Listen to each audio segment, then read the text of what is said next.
If you had reservations due to the 3 hours and 34-minute running time of Dhurandhar, or that it has been split into two parts, I'm here to confirm, oh boy, was it worth the wait and fully warranted. I haven't been this hyped to talk about a movie in this entire year, but you have to admit. थोड़ा ज़्यादा लंबा हो गया.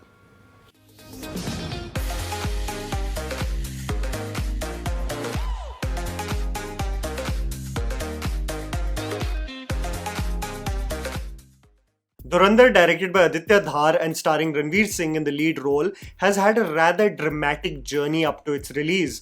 I mean, everyone was hyped after the teaser, assuming that it may have the most thunderous opening in the calendar year for Bollywood. But as the weeks have gone by, with sporadic music dropping and the ultimate trailer, which was essentially just a chronological character introduction, and the several controversies that have followed, from court cases, calling out paid journalists, media screenings getting cancelled a day before, IMAX troubles in foreign locations, the Gulf having banned it essentially, the reception from the audience, at least in advance bookings, has been rather lukewarm. Not to forget the movie, its themes and its story since the past few days has taken a backseat with the escapades that happened at Iffy on stage with Ranveer and Rishabh Shetty. But irrespective, I went in for this film to view it in a vacuum and genuinely hoped it provides a power-packed spy film. A huge leap from the commercial lazy slop we have been otherwise offered by Hindi cinema. As the story has been mostly kept at bay through the marketing material, I think I'll provide a basic outline so that you are equipped of what at least you are signing up for. After a series of attacks that have happened in India in the late 90s, and specifically the hijacking of IC-814 and the Parliament attacks in 2001, Ajay Sanyal, played by R. Madhavan, the chief of the Intelligence Bureau, aims to eliminate the terrorist organizations in Pakistan from their roots by sending his most capable officer undercover, aka Ranveer Singh. The agent aims to assimilate within the most violent gangs in Karachi, modeled around the Layari gang wars, winning the trust of the most influential gangsters with the ultimate aim to cause carnage so that they can never disrupt India ever again. This includes Akshaye Khanna playing the role of Rahman Dakat, modeled around a real dreaded Pakistani gangster. Sanjay Dutt playing the role of SP Chaudhry Aslam, again modeled around a real Pakistani police officer known for his encounters of gangsters, and Arjun Rampal, a part of the ISI, having an absolute hatred towards India. How the Indian agent understands the mission and causes mayhem in the streets of Karachi, all to absolutely eliminate the nexus of gangsters and terrorists who benefit from violence and the loss of lives, forms the basic premise of Dhurandhar. Here's me telling you the good and bad aspects of the film so that you guys can ultimately decide whether to watch the movie in theaters or not. The underwhelming aspects. Information dense, set up, and predictable. There is absolutely no denying the fact that the film demands active viewing from you, as it gets into such fine details regarding the gangs, their loyalties, the political parties at play, the influence on the elections, and how Ranveer Singh maneuvers his way through the madness that a break from the film may make you miss key details. It's also very important to note that as the movie is part 1 of the saga, a lot of the movie is setting up the dynamic of Pakistan in the mid-2000s, specifically the influence of gangs in Layari and their ties with political parties and the tussles with the local police force. The reason why I am telling you that the movie sets up things is because there might be frustration for some viewers if they don't know beforehand that this is part 1 of the saga, as there are subplots that are still to be resolved in part 2. It's important to go with that mindset into the film versus being caught off guard with the conclusion of events, something that has happened with previous films this year. What I will say for a film like Dhurandhar is that there isn't a lot of fluff in the 3 hours and 34 minutes running time. Usually movies have subplots that deviate so much from the main core that it makes you conclude that portions can easily be edited out. But I believe a lot of the film is essential to the plot. There is validity to the point, however, and hear me out, on whether this movie would have been very effective as a series, as there is so much material to explore. But as this is a feature film with 2 parts and we are not really used to such running time, I'm just warning you that it's a lot of setup and it's information dense. The demerit of the film, which cannot be defended however, is that the movie is extremely predictable and linear in structure. As the loyalties are revealed very early on in the film, there is little to no surprises as the running minutes pass by. Nothing catches you off guard, personalities are either viciously loyal to their clan or they are snakes from the get-go. Nothing alters and you get great set pieces, gruesome action, but nothing that really shocks you. I think the makers could have kept information at bay if they really wanted a wild reception from the audience, but that would require a complete overhaul on how the screenplay is structured. This is something that we can discuss in the spoiler-filled talk on Sunday. Cinematic tropes that may be stumbling blocks. There are a few aspects of the film that I found odd, and this may not stick out for many, but just like the review, this is my perspective. While the songs and score of the movie are absolutely spectacular, nothing short of perfectly fitting in this world of chaos, there is one item song that features in the second half of the film that I really felt was shoehorned into the script. Its presence is organic, yes, it's not an abrupt cutaway from the story, but its presence just felt unnecessary. The biggest point of contention was regarding the casting of Sara Arjun opposite Ranveer Singh, and after watching the film, I must conclude they definitely could have opted for an older actress, but I get what they were going for. And hear me out. I must tell you from the onset that Sara has a confident presence. She has great diction and delivery. In a scene shared with Ranveer where she is visibly upset, she holds her ground extremely well. However, I can't help but be slightly irked by the visual of them together. Ranveer with this towering presence and Sara looking like a literal teenager with him did give me the heebie-jeebies, but I think all of that is intentional. I must say though, which I did convey to all of you during the promotional run of this film, that Dhar is not naive enough to not notice this. In many ways, the screenplay justifies the pairing. The union being a great benefit for the protagonist's plan. Even the visible age gap is addressed by the father of the girl, played by Rakesh Bedi, stating on how she is just a bachchi and how odd it is to see this union. The pairing is a combination of naivety at a young age and it also acting as a perfect point of influence for the protagonist for his vested interest. I just feel like some of their sequences could have been trimmed down, especially the song Gehra Hua. Finally, the political commentary of Aditya Dhar and what he feels about the ruling government of today is as clear as day in the writing. The movie is set from the late 90s to the mid 2000s and is heavily critical of the UPA, and some of the dialogues, especially delivered by R. Madhavan, hints at politicians from the ruling party then being corrupt and the India of the 2000s being mocked as weak. The characters are given dialogues like Hindustan Hindustan के सबसे बड़े दुश्मन है, पाकिस्तान दूसरे number पे है, and किस्मत वक्त आने पे बदलता है, alluding to how अच्छे दिन are near the corner. The opening scene itself is of a terrorist speaking about Hindu कौम being कमजोर. Even Uri's dialogues, नया भारत जो घर में घुस के मारता है, makes an appearance, almost like a callback to Dhar's previous film if the audience had not forgotten already. In some portions I felt this, like the dialogues were less about fitting in the scene in the 2000s and more about extracting a reaction from the audience in the theatre watching it in 2025. The good. Production design and investment. I was glad to see that the investment is clearly targeted towards elements that can be seen in the frames of the film.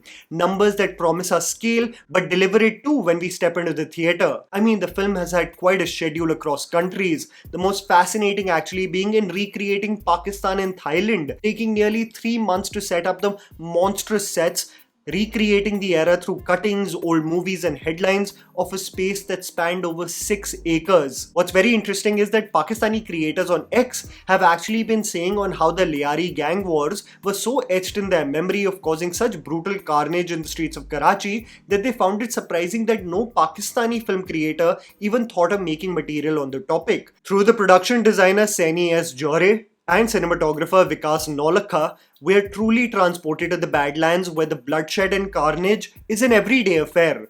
While the sets have been recreated to imagine Pakistan in the mid-2000s, it never feels synthetic. These streets seem lived in, and this is such a refreshing element in movies specifically focused on espionage, where the sound stages and curated sets just looked so artificial. The stakes eventually never seemed real or grave in those movies, for the spies themselves were superheroes in manufactured backgrounds. Here, the assimilation of the spy within the world, within the local people, and blending in with them, gaining their trust, all has an attention to detail that will really make you praise not only the technical team for the environment, but the amount of effort made by creator Aditya Dhar in doing the genre with realism and conviction. The personalities of Karachi, specifically Layari, are not mere stylistic tropes, but an extension of the real dreaded personalities one remembers in Pakistan in the mid-2000s. A-rated and skilled action choreography. The one aspect of the film that really stuck out for me was the gruesome, bloody and ruthless nature of the action in this film. I kid you not when I say this, Khuda Hafiz 2 Kill and Marco are probably the only Indian films in the last few years that I can draw parallels with. Movies that left no stone unturned in portraying the depths of savagery humans can divulge into when consumed by rage and enmity against others. The playground of Dhurandhar is of survival. There is no moral compass, there is no internal dialogue. It is the portrayal of animals in the wild, to prove your loyalty to your masters and nothing more, and in turn the atmosphere is the survival of the fittest, and those who flinch or are hesitant are simply eliminated. What I love about the movie is that it's just not hardcore and no holds barred regarding its action, but that it is skillfully choreographed, and this, at least for me, makes me conclude that Aditya is not just relying on shock value, he is essentially providing you a glimpse of what happens in gang wars. It's unapologetic and a straight up brawl with no rules. There is a sequence where Akshaye Khanna makes a statement with brutality in an open market, staking his claim of the entire locality as Rahman Dakat, and it is one of the most gnarly scenes I've seen in film. Arjun Rampal is an absolute beast in this movie, sparing no one, even merely thinking about working against the interests of Pakistan. His attempt at showcasing to people what will be the consequences if they dare to think so was one of the most chilling scenes from the film.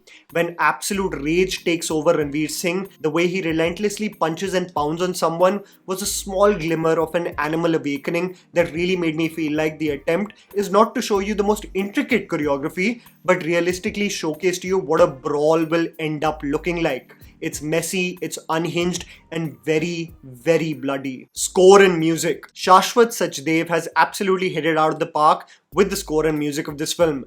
The man is on a dream run and should get all the hype because it genuinely seems like he has an ear for the finer details in the films, actually integrating sounds apt for the screenplay. I understood very quickly why the makers of Dhurandhar have collaborated with Saregama, and it is because there are several classic Hindi songs that find space in the movie that Shashwat has given his own modern spin to. They fit so well in the film, making the sequences have that raw edge but being stylistic too. Monica Oh My Darling, Hava Hava, Ramba Ho are just few of the gems that get their time to shine, and I must commend the sound design of the film too, that with great precision does justice to the action at play, integrating gunshots, physical blows, blood spewing out, while not dampening these human cause and effects and brawls, while the music also plays in the background. There is this one song, however, that is still ringing in my head, and it is when Rahman Dakat visits Balochistan for help, his homeland, and he is found vibing with the locals at a party dedicated to him.